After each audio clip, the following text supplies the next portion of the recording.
All right, everybody, we are going to get started with our first ever Camp Odayin parent webinar. So we would like to welcome all of you. Thank you for taking the time tonight to join us and learn a little bit more about having more fun in 2021, which is my kind of personal mantra, but work mantra too, is we're going to have some more fun in 2021.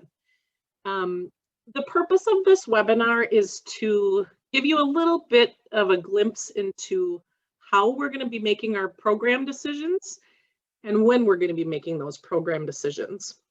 We will be doing a follow-up webinar probably in April or May, which will have additional information based on what type of summer programming we are going to be doing. So watch out for that as well. But we're making decisions today that are going to help support our future tomorrow. So again, thank you for being a part of this. The agenda for the night is as follows. We'll do some introductions. We have some housekeeping. We want to talk to you a little bit about parent communications and some new things we're going to be doing there. We have Dr. Jon Johnson with us tonight from the Mayo Clinic that's going to be talking about all things COVID, vaccines, heart people. He's got a lot of knowledge. We're going to share our decision-making process with you. We're going to talk a little bit about our COVID precautions that are already starting to be discussed. Then we'll talk about our 2021 programs, our 2021 fundraisers, and then we're going to end with some Q&A. So that is our agenda for tonight. I want to start with some introductions. I know there are a few new families on the webinar tonight, so welcome to those new families. To our returning families, these are likely familiar faces to you. Matt, Allison, and I all need to update our profile pictures because we've probably aged maybe 10 years since those, but they're kind of fun to look at younger versions of ourselves. So the year-round Odayin office staff is on this slide. So these are the 5 folks that work in the office year-round. And then we are so fortunate to have 4 amazing summer camp directors. So Brooke and Laura lead our Minnesota summer camps, and Kelsey and Carrie lead our Wisconsin residential camp program, as well as our family camp program. And all 4 of these folks have background in education. So you should know that your kids are in great hands when these 4 people are around. Then we have our very skilled medical team. So Jon Johnson, who I already mentioned, who's on this call, is our Minnesota medical director. He's also the director of pediatric cardiology and transplant at the Mayo Clinic. We have Mike Earing, who is our Wisconsin medical director, and he has recently moved from Milwaukee to Chicago, and he's in charge of Chicagoland's Children Network, which incorporates 3 different hospitals. So he's overseeing a lot of different pediatric cardiology groups. Susan is our Minnesota nursing director, and she is at the ICU at Children's in Minnesota. And then Maura is our Wisconsin nursing director, and she is in the fetal clinic at Children's Wisconsin. So as you can see, our medical team represents 4 different hospitals in 3 different states. So we are very fortunate to have their robust knowledge. I'm going to hand it over to Chris for some housekeeping. Wonderful. So you can see that tonight's webinar, we have everyone on mute, but since we can't see your wonderful faces or hear anyone, let's use the chat box now to share your family name and where you live. If you wish to share more, like the age or diagnosis of your heart warrior, please do. When you do the chat, choose all panelists and attendees. That way everyone can see. We'd love to see who's all on this call. And I'll continue on, but feel free to do that while I am giving some housekeeping items. If you're having any technology issues with this webinar, please let us know by commenting in the chat box, but you can choose just to the panelists, which is us, if you're having problems hearing us or something that we can maybe help you with.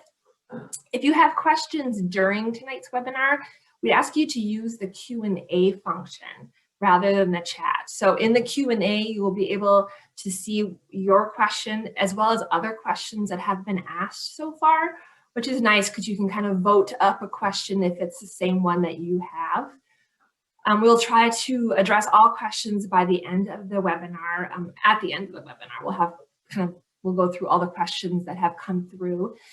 We ask that you please ask questions that benefit everyone on the call. In other words, keeping your questions general.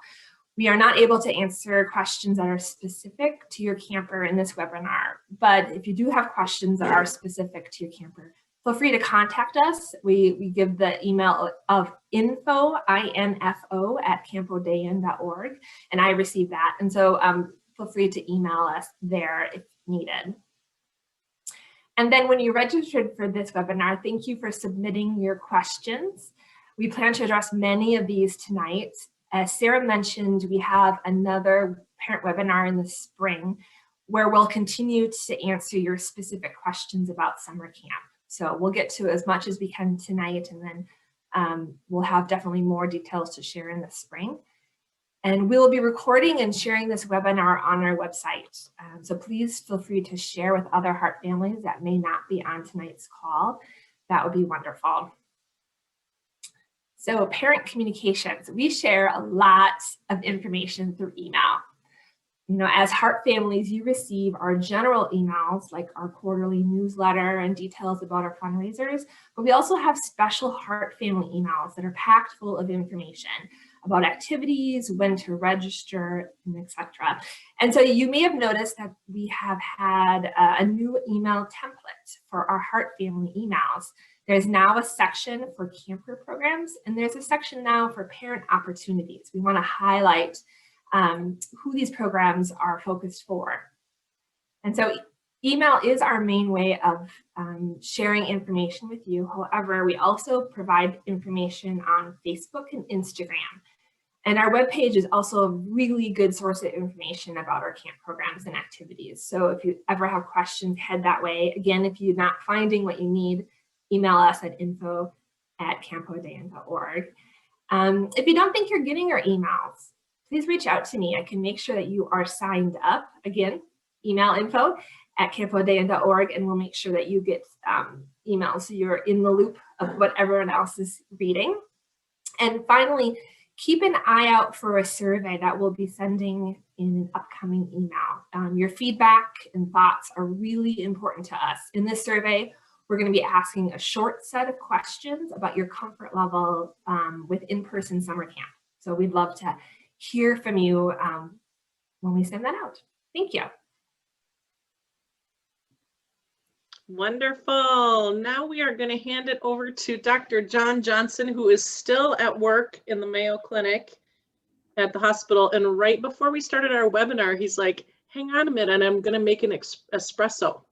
So he is fueled by caffeine right now, and I'm going to hand it over to Dr. Jon Johnson. Thanks, Sarah. And I'm sure my adult cardiology colleagues would recommend that I not drink espresso at 7 p.m. So I'll just throw that one out there too. Welcome everybody, and thanks for joining us. Just in a couple minutes, I'll tell you a little bit about what we know about our kids and COVID, and kind of how this is going to impact some of the decisions that get made this year. So, we'll start with what we know. And what we know is that, knock on wood, luckily, a lot of our kids that have gotten COVID have done fairly well. I can't say that all have done well. We certainly have had some fairly sick kiddos of all different ages, different complications related to COVID. But for the most part, they really have done okay. And it seems to be our adult colleagues that are getting the brunt of it. I know there's been recent data being seen from the adult congenital patient groups as well that actually shows that it's, the risks don't seem to be too much greater than those of the general population as well. So because of that, we're feeling really reassured about our heart warriors and about what they can do and how they will do should they get this disease. What we are expecting in 2021 is really up in the air, and I kind of, I'm being non-committal for a reason. And part of the reason is that we don't know quite where things are going to go. We've seen these peaks and valleys that have come on and left over the course of the last year, and we're kind of continuing to see that. We're feeling really good in Wisconsin and Minnesota right now. Our numbers are less than 1, meaning every day there's less people with COVID than there were the day before. And we're really hopeful that that'll keep going and that we'll be feeling really, really good about this in the next couple months. But these are subject to change, and we're going to keep following them and keep tracking of all these different infectious disease and epidemiology statistics as we go along. We know there's a spectrum of how everybody feels about vaccines and comfort levels of exposures. We know that there are some parents who are going to be very open to sending their kids to camp, really in any situation, and others that may be a little more concerned about sending their kids to camp. And we totally get that, and we totally respect that. And so what we're going to do is we're going to do our best to make the best decisions that we can based on the data that we have, and also based on different opinions that we'll get from experts in camp and medical experts as well. And Sarah, I think, is going to talk a little bit more about that coming up here. You should know that as of right now, there's no decisions whatsoever made about whether or not vaccines will be required. We know that likely we're probably not going to get vaccines for our kids until the end of this year. That could get moved up, it could get moved back. It's really tough to know. We kind of learn more and more every week. So, but for sure, we're not going to have any news about pediatric vaccines before summer camp would happen this year. We also know it's difficult to achieve complete community immunity without having as many people vaccinated as possible, and that includes our kids.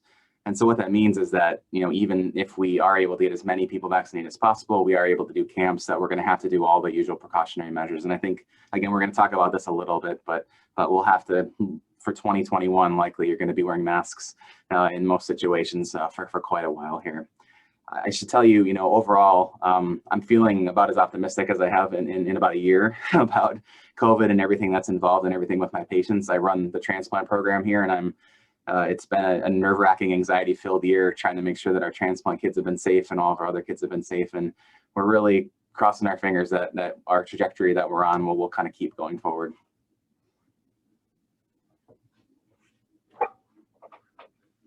Wonderful. Thank you so much, Dr. Johnson. We'd like to share a little bit with you now about all of the factors that contribute to our decision-making. And there are a lot of them. So first we talk about kind of those internal teams. One is certainly our medical directors, who I've already introduced you to. We meet with them regularly to get their feeling on, what would be a safe way for Odayin to gather. We have the Camp Odayin Board of Directors. They also meet regularly. And there is a subcommittee within that board of directors called contingency planning. That sounds like a super fun subcommittee. But they're going through all of the what ifs. And so they're working tirelessly as well. And then, really it's about camper safety. I mean, that is the most important ththing to us in everything that we do. So we really are going to rely on you as parents. As Chris mentioned, you're going to get a survey. We want to know your comfort level. And the survey is going to be about if things stay as is or get better. We're not going to deal with if COVID gets worse. We're going to assume that things stay as is or get better. And what is your comfort level on sending your kid to resident camp? So, you are a huge part of our decision making. The Odayin staff, of course, we meet twice a week on Zoom. We talk a lot about this. And then we also consider our reputation. And, we are very proud that for the last 20 years, we have a very positive reputation within the pediatric cardiology world and among our heart family. And we want to keep that really strong. So we want to make good decisions that will help support that. We also have a lot of external factors that contribute to our decision making. The first one, and these are in no order, but the American Camp Association has been instrumental in providing resources for camps that are operating. They have a 121-page field guide that they have released, which is all about how camps should operate during COVID. So we are in regular contact with the ACA. Of course, the CDC, and we follow what the CDC guidelines are closely. The other big factor is our partner camps, which for residential camp is Camp Knutson in Cross Lake and Camp Lutherdale in Southeast Wisconsin. And we talk a lot with both of those camps. When do they need to know, for their summer staffing, how many people are coming if we're coming? Camp Knutson didn't run any camps last summer, but Camp Lutherdale did, and did it very successfully under the Wisconsin guidelines and didn't have any outbreaks. So again, we talk to those partner camps very regularly. I'm super excited about this next one. This has been a dream of mine for years and years and years, to get all the camp directors together that run heart camps in the United States. And there will be 15 different camps represented on our Zoom call on Monday. So again, to find out what other heart camps in the country are choosing to do is going to be a big part of our decision making. And then of course, we're always going to follow the Minnesota and the Wisconsin governor's orders. So lots of players. And I'm going to hand it over to Allison. Hi, friends. I just have to address that I feel like this has to be very funny. It's funny for me as a Camp Odayin employee. So for those of you who are returning families, to see us really serious here, which is a very serious topic, but usually when we're all together, we're like wiping peanut butter in our armpits or sticking as many marshmallows inside our mouths as possible. So to you new families, usually camp is a lot more fun than this, but I'm glad that we get an opportunity to connect and share where we're at right now. And I wish I could see all your faces, but thanks for being here. So just to jump into the COVID protocols that we absolutely know will be in place for all of our programs until the CDC or and we're advised that these aren't necessary. And these are most certainly at a minimum what you can anticipate at all of our programs and activities this coming year. And it's everything that has been proven to keep people safer and healthy. So mask wearing will be mandatory. We're planning to do temperature checks upon arrival. There will be pre-program COVID-19 health screening questionnaires that campers will fill out along with their parents on the day of the activity. Small cohorts of campers so that campers are only around, although they'll be physically distancing with that cohort, they are only with a small number of other kids and adults during their time at camp or at any of our programs. So like I said, the fun stuff, the programs, that's what I get to launch into here. So I'm just going to start off by sharing, in the fall, we did a parent survey that hopefully many of you participated in, that has informed our programming decisions to date. We had 136 families respond. And as you know, we've been doing a lot of virtual programming. So at that time, parents said that of their kids, in response to how does your child feel about participating in virtual activities offered by Odayin, 39% said their child is interested in doing everything virtual that Odayin offers. 40% said sometimes, but we're getting kind of burned out on virtual stuff. 15% that they're not at all interested in doing anything virtual. And 13% said they're interested, but virtual is really difficult for our family.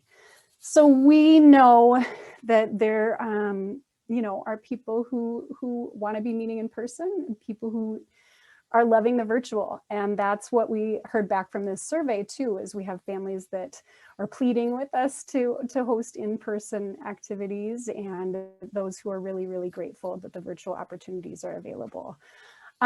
So upcoming in just a couple weeks, we have our virtual winter camp, which we're super excited to have 84 campers registered to attend. And then we also have 24 of our returning counselors and nurses who are going to be in leadership roles at that program online. And then in that parent survey, we had 77 parents say they'd be interested in a short outdoor winter gathering for Heart Kids. So we are also offering an hour and a half of sledding in February. On the 21st, we're offering down in Burlington near Milwaukee. and on the 28th in Lake Elmo, near the Twin Cities here. So that registration is still open and available. We have gotten entirely private. We've rented out an entire tubing hill here in the Twin Cities, and then also a whole camp where the Wisconsin opportunity will be. And again, we sent out an email about this. As Sarah had mentioned, those camps or those opportunities are contingent on being in compliance with the local governor's orders. We are excited to be planning to host 2 Moms Retreats this year. And any mama who has ever been to the Moms Retreat shares in our joy of that, I know, because that has been a very popular addition to our programming. We will be launching registration for these events in March, or for the Moms Retreats in March, and they're hosted in May. In 2020, we hosted the Moms Retreat in Stillwater in person as well. So, I, did masks and social distancing, and we'll certainly be kind of operating under all those same guidelines that we mentioned. And for this, we do an overnight, and moms have single occupancy rooms for this event. We are still seeking volunteers to help plan the Wisconsin Moms Retreat. So if you're interested, feel free to pop your name into the chat or email info@Camp Odayin. In other expanding programming news, we are going to have a Dad's Day this year. So this will just be a Saturday or a Sunday in August this summer, and it'll be in the Twin Cities area, and just tons of outdoor activities and time for dads to bond. So same call for volunteers for that. We are just really excited and are hoping that we'll have some dads interested in joining the planning committee to make sure that we make that just exactly what dads are looking for. Awesome experience.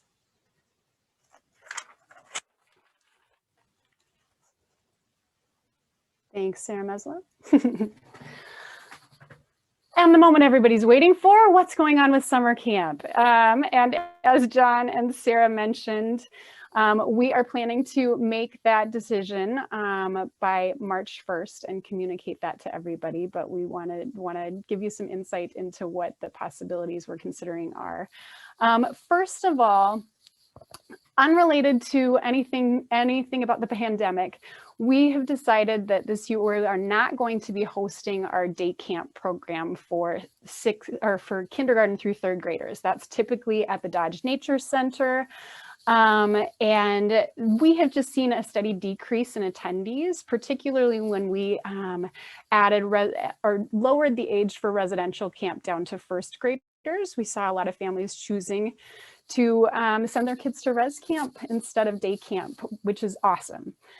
So we've typically seen around 16 kids a year over the last few years at that program, and we just really feel that we can probably be impacting more families of younger kids and more younger kids in a different way. So we're going to spend this year figuring out exactly how we can connect with families and serve families of younger kids better. As for residential camp, so we currently do have 3 weeks reserved at Camp Knutson and 1 week at Camp Lutherdale. Those dates are all listed on the website. And if we host those, as Sarah mentioned, we are particularly working closely and getting a lot of resources from the American Camp Association.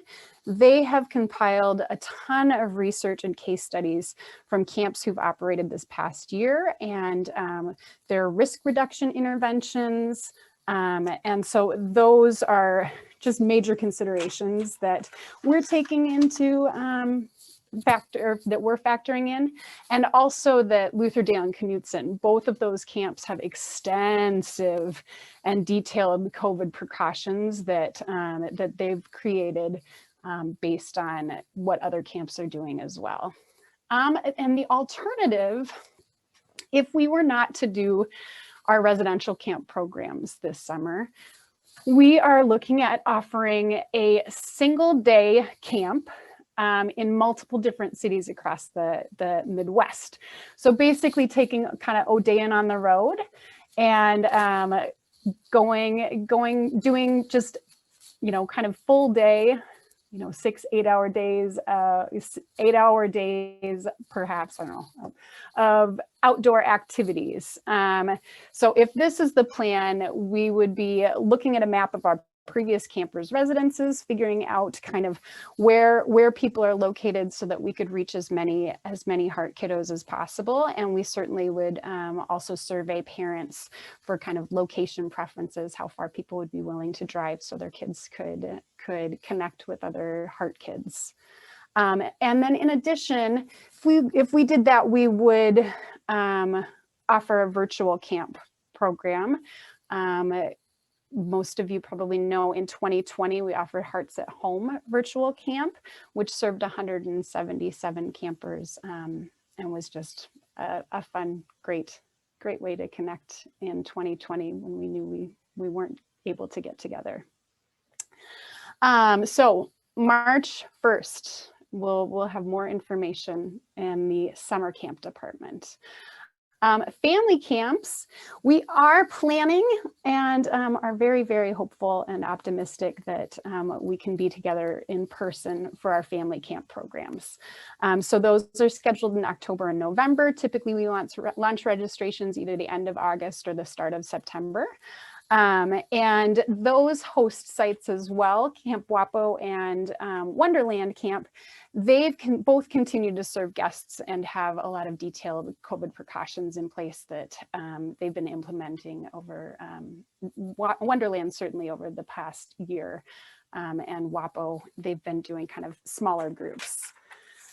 And then our Ticker Talk program, that's our newest program that we've been having fun with this year, and that is a virtual opportunity for Heart Kids 1st grade through 12th grade that we hope your kids are checking out and being a part of. And if not, there's opportunities upcoming on April 20th. And that topic, we do a lot of fun, silly stuff. But that topic is well-being and self-care, something I know is really important for all of us at this time, particularly for our kids. And then June 1st, that topic is Hearts and Hospitals, which is kind of surgery prep and behind the scenes at the hospital. And that has been a school year programming activity. So we're looking forward to figuring out and launching 2021-22 school year dates. That is a free program. All of our other programs are $25 with the option to pay $0 or the option to donate more if you choose. That's programs, my friends. We are as eager as you are to give you more information in the coming weeks. Thanks, Allison. Sorry, I was had a little clicky right there. Like, whoa, what happened? Whoa. All right. I had my talking points down. I'm okay. Didn't panic. I love it. Matt, we're going to hand it over to you. All right, sounds good. Yeah, so we just wanted to highlight, I guess, our annual fundraisers and ways that you can help Odayin financially. However, first, I just wanted to mention that Camp Odayin remains financially strong as an organization. So we're extremely grateful for this. You know, many businesses and nonprofits are not as fortunate right now. So again, we're very grateful. In 2020, we were able to take advantage of some of the federal relief programs. We were able to hold 2 fundraisers last year. They were slightly modified, but they worked out pretty good. And we also felt the generosity of our wonderful donor base. So again, we're just so grateful. So in short, Camp Odayin programming is not at risk at all for any reason financially. So do not worry, we're not going anywhere. So if you want, you can do a woohoo in the chat or something like that. So you do not have to worry. That being said, though, our annual budget is right around $1 million per year. So yeah, so any support we're very appreciative of, large or small. All right, so let's jump into our planned 2021 fundraisers. First off is our Have a Heart benefit scheduled for April 10th. And many of you know this is traditionally our gala style fundraiser. However, this year we're totally changing it up because of COVID.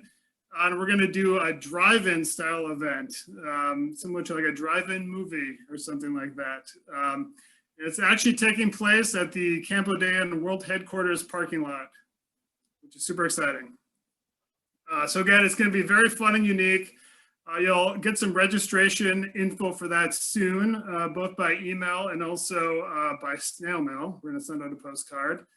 And you probably don't want to miss it because if nothing else, you get to see the Camp Odayin World Headquarters parking lot, which is pretty awesome. Next up is our Whole Heart Golf Tournament, and that is scheduled for June 14th in Delwood, Minnesota. And that's close to White Bear Lake. I don't know if you're familiar with the area. And we were able to hold this event in 2020. We kind of modified it a little bit, like I had mentioned, but it worked out great. So we're confident that regardless of whatever's going on with social distancing and stuff like that, we'll be able to hold it again this year. And it's another fun event. It is, it's a scramble style tournament. So you're in a foursome, so you can play even if you're not the best golfer, even if you just want to ride along for the day in the golf cart, it's a pretty good time. So you'll see some information about that this coming spring. We'll open up registration for the golf tournament. So very fun. All right, moving on. Our next fundraiser is the Happy Hearts Happy Hour, which you can probably guess is a happy hour style fundraiser. Scheduled for September 16th at Ladona Brewery in Minneapolis. And this event we are also able to hold in 2020. Maybe some of you attended it. It was online instead of in person, and it worked out pretty good. It was a fun time. So this is kind of a casual, fun vibe. This year, as you can see, we're planning to rent out a big tent for some more space. So we're gonna have some outdoor seating, do some social distancing. We're also planning to have some live music at the event, probably outside. So it's gonna be a rocking good time, maybe kind of a block party feel. So you probably do not want to miss this one as well. So that's 3 that you don't want to miss already. And then finally, our fourth fundraiser scheduled for 2021 is in Milwaukee. It's our Flannels and Friends event. And I'd say this is kind of a happy hour meets gala kind of hybrid style fundraiser. It's a really good time as well. Unfortunately, we did cancel this one last year because of COVID, but we're just very excited to get back and hold it again in Milwaukee this year. So yeah, a fourth event you do not want to miss out on. Tell you what, and you'll also see, Sarah, can you move the slide back real quick? I was just going to mention, as you can see, we're still looking for a title sponsor for the Flannels and Friends event. So if you have any ideas in the Milwaukee area, we'd be very interested to know of them. Maybe your employer or maybe a family friend who owns a business, just some ideas. All right, now you can move forward. All right, some ways that you can help. Again, so it'd be great. We'd love if you would attend some of these events. As I said, they're all pretty good time. And that is not biased at all. Trust me, they're fun. So maybe you can attend one or maybe all of them. I would be very grateful. And we're also always looking for corporate or company sponsorships for the events. And sponsorships are a key piece to all of our fundraisers. And sponsorships start for less than $1,000 at all of our events. So that's not that much money for a large company. So something just to keep in mind, maybe again, your employer would be interested in sponsoring the Odayin event. We'd be so grateful. And also included with sponsorship is free tickets. So that could be a good option for attending the event, get some free tickets for the sponsorship and And there you go. Also, most of our fundraisers have silent auctions at them. So we're always looking for auction item donations. And we're grateful for any and all items. It could be, a week-long stay in the Caribbean, which would be pretty great right about now since it's freezing cold. Or it could be like a $10 gift card at your local coffee shop. So we're just so grateful for every donation, big or small. So we're always looking for those. And then, of course, we're always grateful for personal donations too. And if you would go to the giving page on our website, you'll notice a pretty cool feature called Double the Donation, which allows you to check out if your employer does corporate matches. And it's just a good feature. We're very grateful for any matching gifts that come in. That's an important piece of our annual income. Also, we have a pretty slick online donation page on the website that allows you to make one-time gifts. And also now it allows you to become a monthly donor, which is really cool. So think of kind of, the public TV and public radio stations that I always talk about sustainers. That's kind of the model that we're going after. And if you sign up and make a monthly donation, we'll send you a really cool keychain, which you might want, a new year, maybe a new keychain. Think about that. So we're very grateful for the, obviously for monthly donors, because it's just income that we can count on every month. So consider that. And then finally, Facebook offers some pretty easy, straightforward ways to create your own fundraiser. We've had lots of birthday fundraisers that have supported Odayin. You might want to make, maybe in the fall, do a Thanksgiving kind of giving back fundraiser. Maybe you want to do a hoping for summer, wishing for summer since it's freezing out fundraiser or something like that. But it's a great way to, nudge your Facebook friends and have them support Odayin's mission. So look into that. Chris is actually, she knows a lot about the Facebook fundraisers, so you can always reach out to her if you have more questions. So yeah, those are some ways to help. Let me know if you have any questions. You can email me directly, if you have any more financial questions or anything like that. But yeah, I think then we'll, I guess, jump into Q&A, Cool. Sounds good. So we had a few questions that I've answered. I typed the answers in because they were kind of simpler ones, but I just wanted to kind of read through them. So if you missed that, we had a family that was too late to register for winter camp and wanted to know if they can register, but unfortunately that's been closed. And let's see, questions about sponsorship amounts for Milwaukee Flannels and Friends, which is a great question. Sponsorships range from 500 to 300. Matt, I don't know if there's a question here, but I guess I can answer it too. The gala drive-in, is it being family friendly or adult only event? And so I don't know if you want to mention how our events are focused. Oh, sure. Yeah, so traditionally the Have a Heart benefit has been 21 plus, just because at that event we do serve free wine and stuff like that. So ideally, we would like to keep that event 21 plus, but I guess we haven't finalized that decision yet, So I'd like to say, and anyone else can jump in, if I'm mistaken, but I'd like to say, yes, in general, we'd like to keep it 21 plus, if a child is in the backseat of the car that shows up that night, we're not gonna, I guess, turn the car away, I don't think.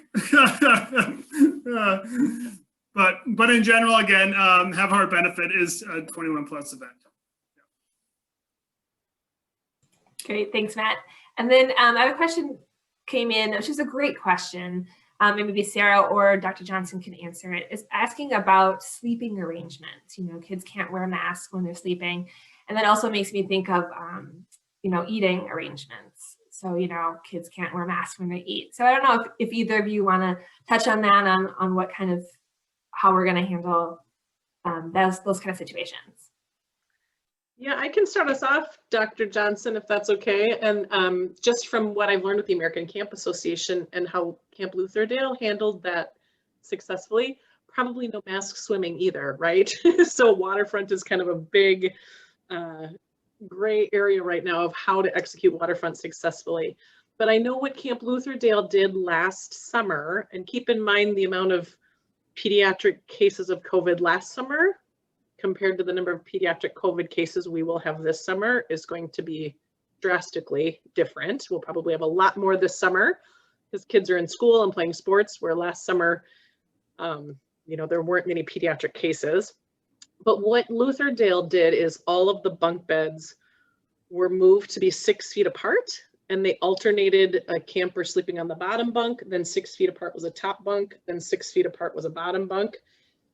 So they did that. I know that there are other camps that where the sleeping arrangement, they don't have air conditioning. We are very fortunate that we do. So I know that both Lutherdale and Knutson are working with the air quality in those air conditioned spaces. Places that don't have air conditioning have a lot of external fans that will be blowing air out externally. But certainly those areas of sleeping, swimming, and eating, when we can't wear masks, there will be additional measures that will be put in place to ensure our safety. Dr. Johnson, you have anything to add to that? No, that's exactly what I would have said. And I would just add that, it seems like things change all the time in terms of our guidance, but it's because we're learning constantly too. And so, you should know that every week we're looking at everything we can learn about what's coming up and what we're learning about transmission or not. And so if there's anything that we learn differently, we would implement that for sure. And so it'll be a constant ongoing process, but exactly what Sarah said, I think there's just different modifications that'll be made to try to reduce the risk as much as possible. Thank you. Sorry, my mouse I try to click on one thing and it does something else. So I'm going to go like this. I'm not touching anything. Well, then you can answer while we're not touching anything. We've got a great question. How do we handle transportation to camp? What's our thought process about bus and capacity? And we didn't really touch on that yet. We didn't touch on that because that is still a big, huge question mark after it. Even if we are in person at residential camp and we're at Knutson, we're at Lutherdale, we don't know if we would provide busing. We don't know if we would ask parents to drop off. We don't know if we do provide busing, instead of having 3 buses, do we need 7? Because we have to cut the number of people in half that are on those buses. We have to check the ventilation system of those buses and if they've been updated. We rent really nice coach buses that have windows that typically don't open. So do we need to modify the type of bus and put everybody on a good old school bus with the windows down for 3 hours? That sounds fun. So we don't have an answer on busing. And even when we do make the decision come March 1st, whether or not we're having residential camp or we're doing our regional day-long day camp programs, we still might not have a transportation decision at March. That might come in May. So that one still has a big question mark after it. Yeah, and oh, go ahead. Oh, I was just going to say that's something you will receive.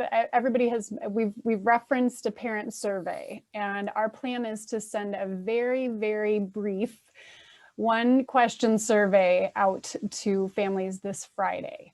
And we're hoping that we get a lot of responses. I'm expecting everyone on this webinar to do me a huge favor and click on that. But that is a question that we're going to ask as a follow-up. If you would be interested in sending your child to residential camp, follow-up question is going to be, would you do so if transportation was not provided?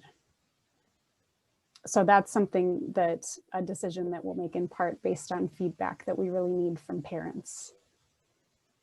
Thank you. Thank you.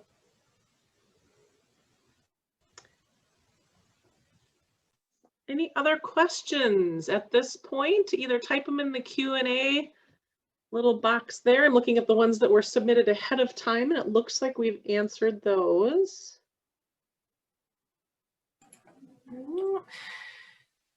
And then this is a question that came in. It may not be answerable at this point because we may not have all our ducks in a row, but it's a good question. If we had a COVID case at camp, would we have a separate cabin for these people? How would families be notified or pick up their kiddos? Every location has a hospital nearby. So maybe we could even touch about what we normally do with camp emergencies. But I don't know, Sarah, if you wanted to answer that. Yes, I would love to answer that with the answer being, we will let you know. Again, the American Camp Association 121-page field guide is exactly that. It's step by step of what are you going to do if you do have a case at camp.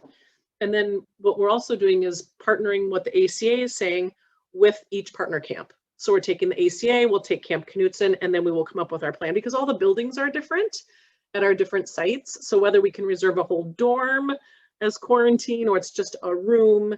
So, if we go in person this summer with residential camp, there is a lot of detailed planning that will take place to make sure that we're keeping our campers safe.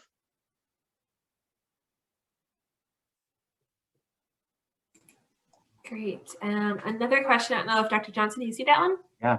Yeah, I take that one. So a great question. Trials being discussed for youth vaccines in the U.S. and watching and following any resources for this information. They are being planned and started. And as far as I know, there's some sites where they are enrolling children into some vaccine trials. So typically the way that these work, and they're kind of following that, but also trying to be more aggressive, of course, because it's a very unique situation, kind of unprecedented.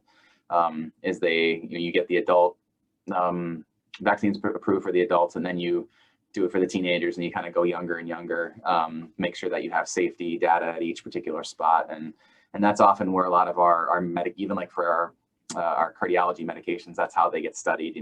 They start out by getting approved in adults and then go down with rare exceptions. So they are enrolling, they are active. We're hopeful we'll have data coming this fall, and then hopefully we'll be able to act on that and be able to decide what we need to do. The other thing that's going to make this a little tricky, but also kind of nice, is that right now there's the Pfizer and Moderna vaccines.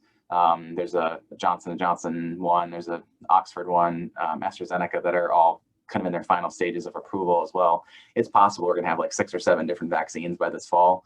And so theoretically, once we do get that approval, once we know what is going to work, we should have plenty for all the kids, because we'll have so many different sources for them. I hope that answered that question okay.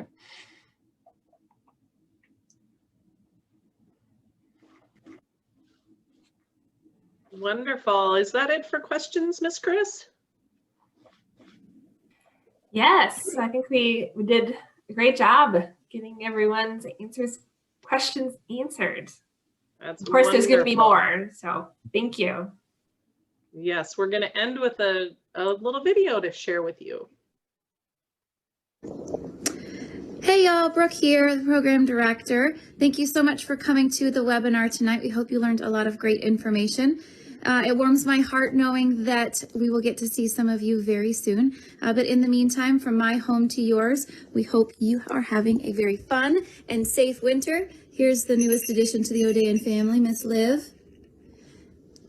Have a great day. Bye y'all. Well, hello from snowy and freezing cold Chicago. Kelsey here. Just wanted to say hello to everyone. Miss you all and your wonderful Odayin campers oh so much. Hope you guys are staying warm, staying safe. Can't wait until we can be reunited again. Big Odayin hugs to everyone. Bye. Hi, Camp Odayin adults. It's Carrie, enjoying the frigid weather here in Wisconsin. I'm thrilled that you are having the opportunity to connect with one another. I miss you and your children, and I'm looking forward to seeing you again very soon. Take care, everybody. Hey, Odayin families. It's Hoagie here from the Minnesota side of Camp Odayin, wishing you all a fabulous and healthy Heart Month. I am so excited for when this pandemic is over and we can be together again in person. Being together with my extended Odayin family is something that truly makes my half-heart single ventricle happy.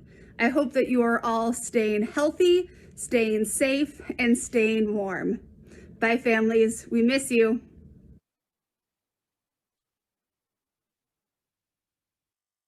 Those were our summer camp directors. They wanted to be a part of this as well. So again, thank you for joining our webinar tonight. We will share this with the Odayin family after, so the recording will be available. Again, if you have questions, you can email them at info@campodayin.org. And stay warm and stay safe, everybody. Thanks again for joining.